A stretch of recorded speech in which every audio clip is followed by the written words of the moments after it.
اب اس کے بعد جو ہے ہمارے سامنے ہمارے آل انڈیا امام کونسل کے قومی نائب صدر مفتی حنیف احرار صاحب قاسمی موجود ہیں۔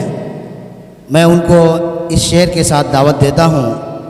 باطل سے ڈرنے والے اے آسماں نہیں ہم، باطل سے ڈرنے والے اے آسماں نہیں ہم، 100 بار کر چکا ہے تو امتحان ہمارا۔ انشاءاللہ اس کے بعد مفتی حنیف احرار صاحب اپنے خیالات کا اظہار فرمائیں گے۔ نحمدہ و نصلی علی رسولہ الکریم، اما بعد۔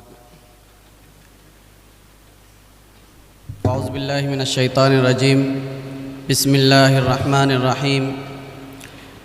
انما یخشی اللہ من عبادہ العلماء، صدق اللہ العلی العظیم۔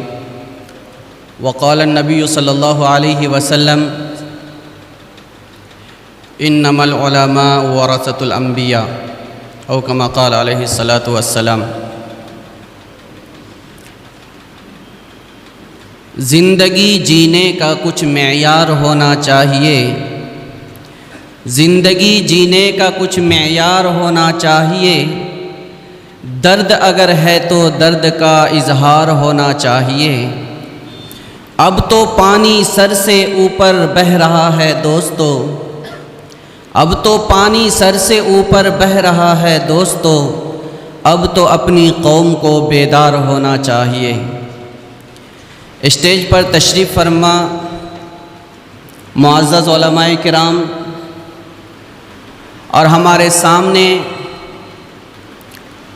پورے آندھرا اور تلنگانہ سے تشریف لائے قوم و ملت کے ہمدردان، السلام علیکم ورحمۃ اللہ وبرکاتہ۔ آج مجھے خوشی ہو رہی ہے کہ ملک کے حساس ترین جماعت اور قوم و ملت کے خیر خواہ لیڈران اس وقت یہاں پر موجود ہیں۔ آج ہم لوگ دھویں دھار تقریر نہیں کریں گے اور اس کی اب ضرورت نہیں ہے۔ ملک کے آزادی کے 75 سالوں میں ہم لوگوں نے جو کیا ہے، اب اسے چھوڑ کر ایک بہترین ہندوستان کی تعمیر، قوم و ملت اور نسل امت کے تحفظ کے لیے پلاننگ اور اس کے اوپر مضبوط لائحہ عمل طے کر کے کام کرنے کے لیے انشاءاللہ ہم یہاں سے باہر جائیں گے۔ حالات پہلے جیسے نہیں رہے ہیں۔ دوسری چھوٹی چھوٹی قوموں نے اپنی قوموں کو خود مختار بنا دیا ہے۔ وہ تعلیم میں بھی، وہ معیشت میں بھی، وہ سیاست میں بھی، وہ تحفظ اور دفاع میں بھی، وہ سماج اور معاشرے میں بھی مضبوط ترین قوم بن کر ظاہر ہو چکی ہے۔ آج سب سے زیادہ کمزور، مظلوم، جس کے اوپر ہر قوم ظلم کرنا اپنا حق سمجھنے لگی ہے، وہ یہ امت ہے جسے قرآن نے خیر امت کہا ہے، جسے رسول اللہ صلی اللہ علیہ وسلم نے پوری دنیا کو انصاف دلانے کے لیے تعمیر کیا تھا، جس امت کو اللہ تبارک تعالیٰ نے پوری دنیا میں انصاف قائم کرنے، سارے مظلوموں کو تحفظ فراہم کرنے، ہر ایک کو آزادی دلانے اور ہر ایک انسان کے اندر زندگی جینے کا حوصلہ پیدا کرنے کے لیے تیار کیا تھا، برپا کیا تھا۔ آج اس قوم کو کیوں چاروں طرف سے دبایا جا رہا ہے؟ کیوں ہر طرف سے اس کو شکار بنایا جا رہا ہے؟ رسول اللہ صلی اللہ علیہ وسلم نے ایک وقت اپنی تقریر میں فرمایا تھا، ایک وقت آنے والا ہے جب ساری قومیں تمہارے خلاف اس طرح ٹوٹ پڑیں گی جس طرح بھوکے لوگ دسترخوان کے اوپر ٹوٹ پڑتے ہیں۔ آج اسی طریقے سے اس امت کے اوپر، اس قوم کے اوپر ان کی نسلوں کے اوپر، ان کی تہذیب اور کلچر کے اوپر، ان کی شناخت اور علامت کے اوپر ساری قومیں حملہ آور ہیں۔ کیوں؟ اس لیے نہیں کہ اس کی تعداد کم ہے، اس لیے نہیں کہ ان کے پاس سرمایہ نہیں ہے، اس لیے نہیں کہ ان کے پاس افراد نہیں ہیں، ان کے پاس سب کچھ ہے، صرف یہ کام کرنے کے لیے تیار نہیں ہے۔ سب کچھ ہے، صرف کام کرنے کے لیے تیار نہیں ہے۔ صحابہ نے پوچھا تھا یہ کیوں ہوگا؟ کیا ہماری تعداد ان دنوں کم ہوگی؟ اب صلی اللہ علیہ وسلم نے فرمایا نہیں، تمہاری تعداد کم نہیں ہوگی، تمہاری حیثیت ختم ہو جائے گی اور بلبلوں کے مانند تم بن جاؤ گے۔ تمہاری وقت، تمہارا رعب دشمنوں کے دل و دماغ سے نکال دی جائے گی۔ صحابہ نے پھر پوچھا یہ کیوں ہوگا؟ آپ صلی اللہ علیہ وسلم نے اس کی دو وجہ بتائی ہے، اس کی دو وجہ بتائی ہے۔ ایک وجہ ہے تم لوگ حب الدنیا کے شکار ہو جاؤ گے، اور دوسری وجہ ہے تمہارے اندر موت کی کراہیت آ جائے گی۔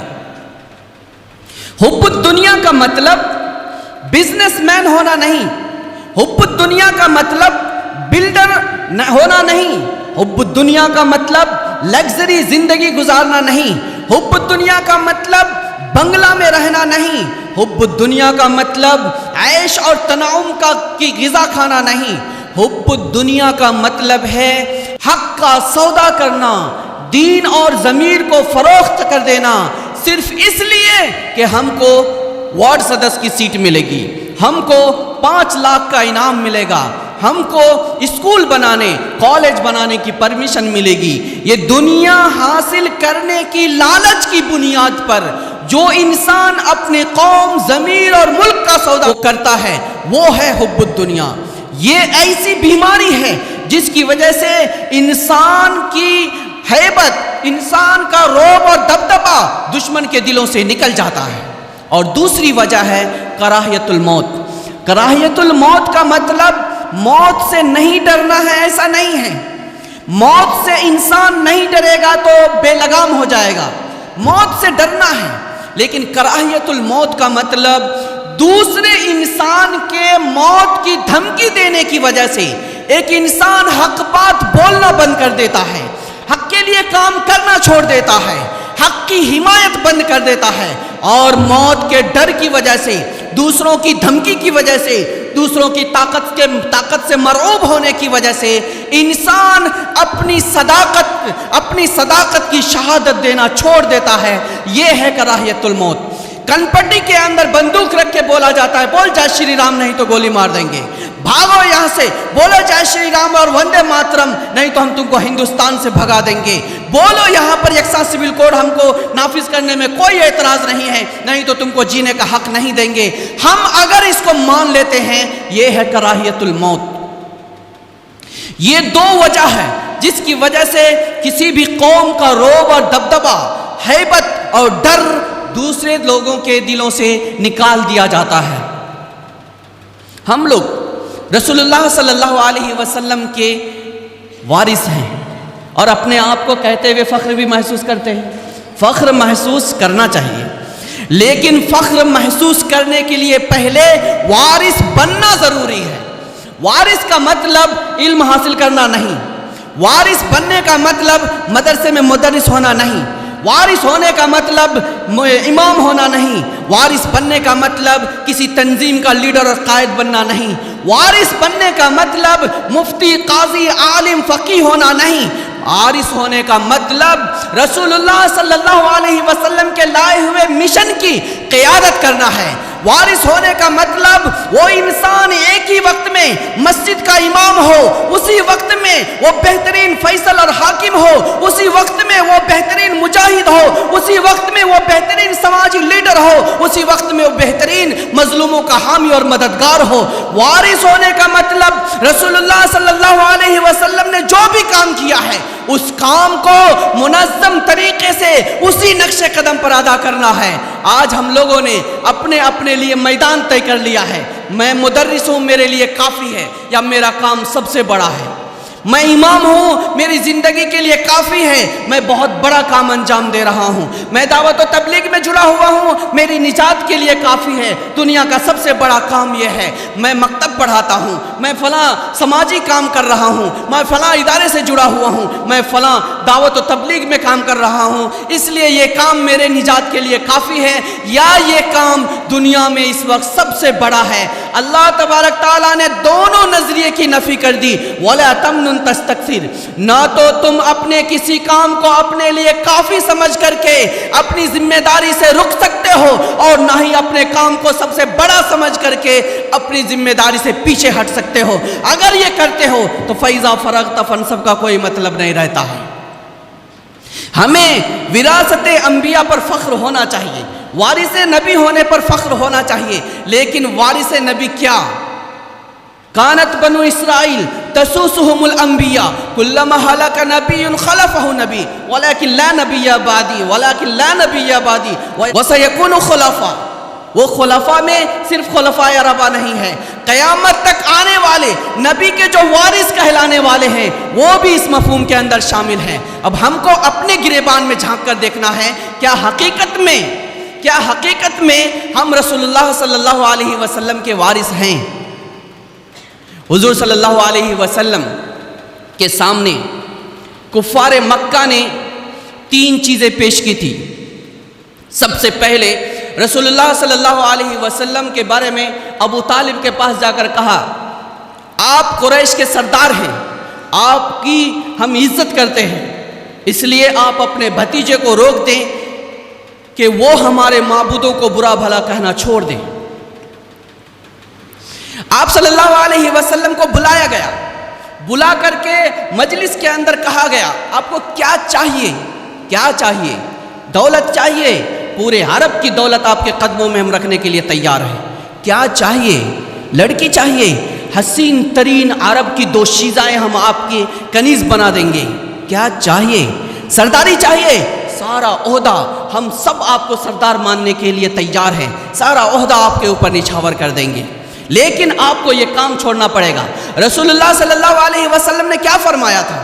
وہ ہمارے قائد ہیں، وہ ہمارے رہبر ہیں، وہ ہمارے آقا ہیں، وہ ہمارے رہنما ہیں، وہ ہمارے لیڈر ہیں، وہ ہمارے لیے نمونہ ہیں، ہمارے لیے لقد کان لکم فی رسول اللہ اسوۃ حسنہ ہم پڑھتے ہیں، ہم لوگوں کو سمجھانے کے لیے پڑھتے ہیں، نہیں، لقد کان لکم فی رسول اللہ اسوۃ حسنہ، لقد کان لکم، یہ جو وارث کہلانے والے لوگ ہیں ان کے لیے، یہ جو ان کا نام لینے والے لوگ ہیں ان کے لیے آپ نے اب صلی اللہ علیہ وسلم نے اس وقت فرمایا تھا، میرے ایک ہاتھ میں سورج اور میرے ایک ہاتھ میں چاند بھی دے دیا جائے تو بھی میں اپنے مشن سے اور مقصد سے ہٹنے والا نہیں ہوں۔ کیا آج ہم اس طرح کا جواب دینے کے لیے تیار ہیں؟ اگر تیار ہیں تو ہم اپنے آپ کو وارث بول سکتے ہیں، نہیں تو بولنے کا کوئی حق نہیں۔ دوسرا، رسول اللہ صلی اللہ علیہ وسلم کے سامنے سمجھوتا پیش کیا گیا۔ سمجھوتا کیا تھا؟ سمجھوتا یہ تھا، محمد ہم آپس میں ایک ہی خاندان کے لوگ ہیں، ایک ہی جگہ رہنے والے ہیں، کیوں ہم لڑتے ہیں؟ ایسا کرتے ہیں، ہم تمہارے خدا کی عبادت کر لیا کریں گے، تم بھی کبھی کبھی ہمارے معبود کے سامنے اپنا سر جھکا لیا کرو۔ قل یا ایھا الکافرون نازل ہو گئی، نہیں ہو سکتا، باطل کے اوپر سمجھوتا نہیں ہو سکتا، قوم اور ملت کے اوپر سمجھوتا نہیں ہو سکتا، حق اور باطل کے اوپر کسی بھی طرح کا کوئی سمجھوتا نہیں۔ یہ سمجھوتا اگر آج آپ کرنے کے لیے تیار ہیں اور آپ خاموشی اختیار کرتے ہیں، مظلوموں پر ظلم دیکھ رہے ہیں، یہاں پر قوم کو ستاتے ہوئے دیکھ رہے ہیں، اپنا حق لوٹتے ہوئے دیکھ رہے ہیں، عزتوں کے دوپٹے نوچتے ہوئے دیکھ رہے ہیں اور انسانوں کی موب لنچنگ دیکھ رہے ہیں، اور پھر آپ نہیں بولتے ہیں، آپ کو وارث انبیاء کہلانے کا کوئی حق نہیں ہے۔ اگر آپ وارث انبیاء کہلانا چاہتے ہیں تو آپ کو ان ایکسیپٹیبل ہونا چاہیے، ظلم کے اوپر نو کمپرمائز، کوئی بھی سمجھوتا نہیں ہو سکتا ہے، کسی بھی طرح کا کوئی بھی حمایت نہیں ہو سکتا ہے، 2 ٹوک بولنا پڑے گا۔ تیسرا، رسول اللہ صلی اللہ علیہ وسلم کے سامنے دھمکی دی گئی۔ کیا دھمکی دی گئی؟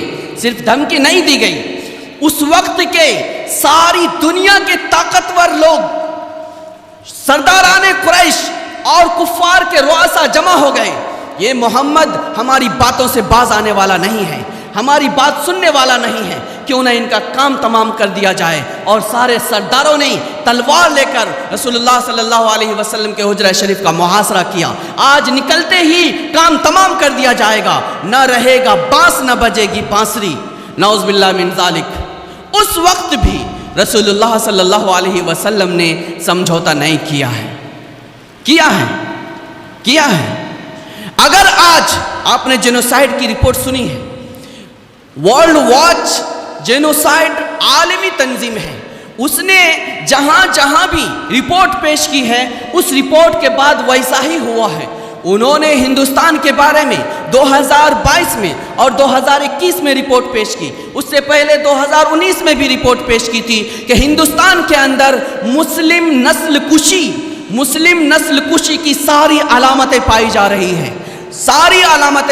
رہی ہیں، کبھی بھی اس ملک کے اندر مسلمانوں کی نسل کشی ہو سکتی ہے۔ نسل کشی کا مطلب ایک جنریشن کو ختم کرنا ہے۔ اس وقت کی جو موجودہ جنریشن ہے، نئی نسلیں ہیں، ان ساری نسلوں کو ختم کیا جائے گا۔ نسل کشی کی مثال علاقائی طور پر اگر آپ دیکھنا چاہتے ہیں تو گجرات کو دیکھیے، آپ آسام کو دیکھیے، آپ مظفر نگر کو دیکھیے، الگ الگ جگہ پر اس ملک کے اندر الگ الگ وقت میں اس کا تجربہ کیا گیا ہے، لیکن ہم لوگ آج بھی بزدلوں کی طرح اس گرم خون کے اندر نہ جانے کون سا آئس پڑ گیا ہے، خاموش بیٹھے ہیں۔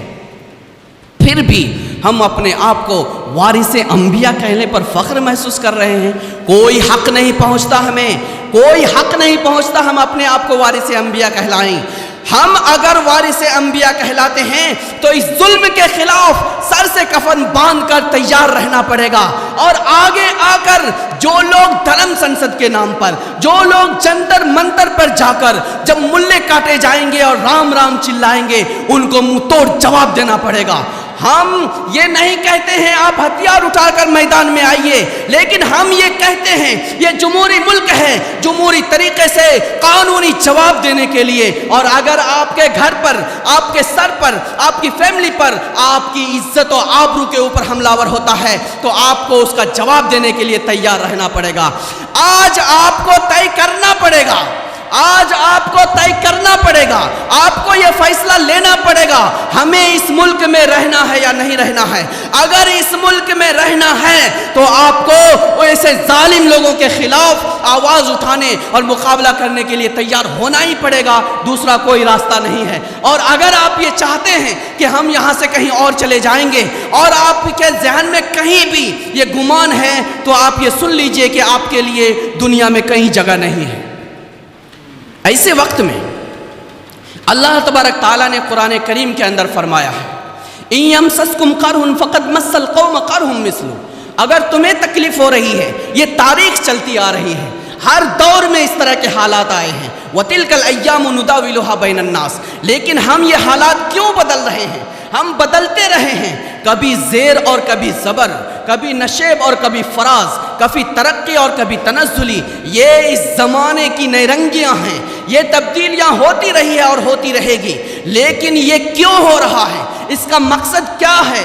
اللہ تبارک تعالیٰ نے اس کے پیچھے کیا راز پنہا رکھا ہے، وہ ہمیں سمجھنے کی ضرورت ہے۔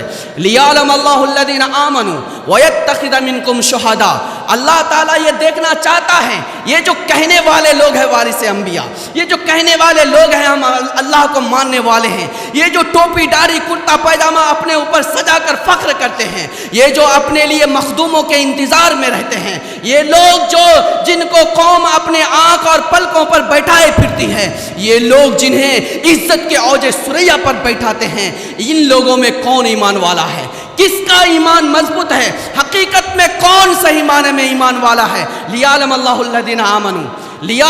الَّذِينَ آمَنُوا، اللہ تعالیٰ یہ دیکھنا چاہتا ہے حق پر کون قائم رہتا ہے۔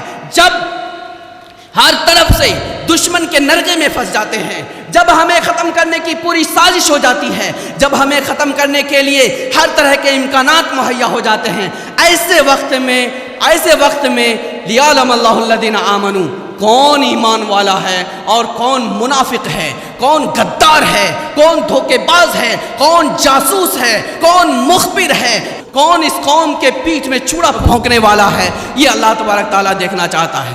یہ حالات کی سنگینی ہمارے لیے اپنے ایمان کے اظہار کا موقع ہے، یہ اللہ تعالیٰ دیکھنا چاہتا ہے۔ اور صرف اتنا نہیں، وَيَتَّخِذَ مِنْكُمْ شُهَدَاءَ، وَيَتَّخِذَ مِنْكُمْ شُهَدَاءَ، اللہ تعالیٰ یہ بھی دیکھنا چاہتا ہے کہ کون ہمارے راستے میں اپنا سب کچھ نشاور کرنے کے لیے تیار ہے۔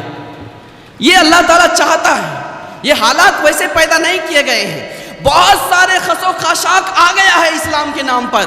اسلام کے نام پر بہت سارے لوگ آج لوگوں کو دھوکہ دے رہے ہیں، دینی رہنماؤں کے نام پر، دینی قائد کے نام پر، دینی شخصیتوں کے نام پر، اور دینی شناختوں کے نام پر، تہذیبوں کے نام پر، اور دینی احکام اور ارشادات کے نام پر، ہدایات کے نام پر بہت سارے لوگ، بہت ساری گندگیاں اس فیلڈ میں آ گئی ہے، اسلام کے اندر آ گیا ہے۔ وَيَتَّخِذَ مِنْكُمْ شُهَدَاءَ، اللہ تبارک تعالیٰ اس کو چھانٹنا چاہتا ہے، کون ہے جو اپنا سب کچھ لے کر کے میرے پاس آنا چاہتا ہے۔ وَيَتَّخِذَ مِنْكُمْ شُهَدَاءَ کا مطلب صرف جان قربان کر دینا نہیں، بلکہ اس کا مطلب یہ بھی ہے کہ ایسے وقت میں حق کی شہادت دینے والا کون ہے، ایسے وقت میں حق کے راستے پر گامزن رہنے والا کون ہے، اور اس پر قائم رہتے ہوئے اپنی زندگی نچھاور کر کے میری بارگاہ میں آنے والا کون ہے۔ اگر ہم لوگ چاہتے ہیں کہ اپنے آپ کو وارث انبیاء کہلائے تو لِيَعْلَمَ اللَّهُ الَّذِينَ آمَنُوا، آج ایمان ثابت کرنا پڑے گا۔ وَيَتَّخِذَ مِنْكُمْ شُهَدَاءَ، شہادت حق کے لیے تیار ہونا پڑے گا، دوسرا کوئی راستہ نہیں ہے۔ اللہ تبارک تعالیٰ نے علماء کرام، یہ جو ہم لوگ یہاں بیٹھے ہیں، ان کی ایک مختصر سی تعریف کی ہے۔ ہم لوگ بڑی بڑی تعریفیں کرتے ہیں، اللہ تعالیٰ نے ایک لفظ میں تعریف کیا ہے، انما یخشی اللہ من عبادہ العلماء۔ عالم کون؟ یہ علماء کانفرنس ہے، اس لیے میں بول رہا ہوں۔ علماء کون؟ مدرسے میں پڑھنے والے یا پڑھانے والے، امامت کرنے والے، خانقاہ میں بیٹھنے والے، درگاہ پہ رہنے والے، کون علماء؟ یخشی اللہ من عبادہ العلماء، اللہ سے ڈرنے والے علماء، اللہ سے ڈرنے والے علماء۔ آج جب ایک بہن کی عزت لوٹی جاتی ہے، وہ عالم اپنی عزت بچانے کے لیے، اپنا مدرسہ، اپنا گھر بچانے کے لیے، اور اس نے جو خیانت کی ہے اس خیانت کو باہر نہ آنے سے روکنے کے لیے اس مظلوم کے لیے آواز نہیں اٹھاتا ہے، وہ عالم نہیں۔ اگر ایک بچے کی موب لنچنگ کی جاتی ہے، وہ انسان اپنے بلڈنگ ناجائز قبضے کو روکنے کے لیے وقف کی زمین پر تسلط ڈال کے رکھا ہے، اس کو بچانے کے لیے اس موب لنچنگ میں مارے جانے والے معصوم کی حمایت نہیں کرتا ہے، وہ علماء نہیں۔ اگر آج کہیں پر کسی مسجد کو شہید کیا جاتا ہے، درگاہ میں بیٹھ کر ہم اپنے مقصد کو پورا کر رہے ہیں، درگاہ میں جو، خانقاہ میں جو لاکھوں کی تعداد میں پیسے آتے ہیں، اس کے حساب سے بچنے کے لیے اگر ہم اس مسجد کی حمایت کے لیے آواز نہیں اٹھاتے ہیں، کیا وہ علماء نہیں؟ آج علماء کا مطلب یہ نہیں ہے، انما یخشی اللہ من عبادہ العلماء جب بولا جاتا ہے، ہم اپنی جان دے دیں گے، ہم اپنا سب کچھ نشاور کر دیں گے، ہم قربان ہونے کے لیے تیار رہیں گے، لیکن ظلم کے خلاف خاموش نہیں بیٹھیں گے۔ لیکن ہماری مسجدوں پر، ہماری درگاہوں پر، ہماری خانقاہوں پر، ہمارے مدارس پر، ہمارے مکاتب پر، ہمارے مقابر پر اگر ہماری عزت و آبرو پر حملہ کیا جائے گا تو ہم خاموش نہیں بیٹھیں گے، اس کے لیے ہم جان کو جان آفری کے حوالے کرنے کے لیے تیار رہیں گے۔ وہ علماء انما یخشی اللہ من عبادہ العلماء، علماء کا مطلب ٹوپی، کرتا، داڑھی اور رومال اور جبہ اور شیروانی بالکل نہیں ہے۔ علماء کا مطلب ٹوپی، کرتا، داڑھی، جبہ، شیروانی بالکل نہیں ہے۔ علماء کا مطلب مدارس، مساجد اور خانقاہوں کے سجادہ نشین بالکل نہیں ہے۔ علماء کا مطلب انما یخشی اللہ من عبادہ، اللہ کے بندوں میں جو اللہ سے سب سے زیادہ ڈرنے والا وہ عالم، اللہ کے بندوں میں اللہ سے سب سے زیادہ ڈرنے والا، خوف کھانے والا اور خوف کے اندر رہ کر اپنی ذمہ داری نبھانے والا وہ عالم۔ اور یہ صفت سب سے زیادہ اہل علم میں پایا جاتا ہے، اس لیے اہل علم کو علماء کہا جاتا ہے۔ انما یخشی اللہ من عبادہ العلماء، ناز کرنے کے لیے نہیں، فخر کرنے کے لیے نہیں، اپنی مونچھیں ٹیر کر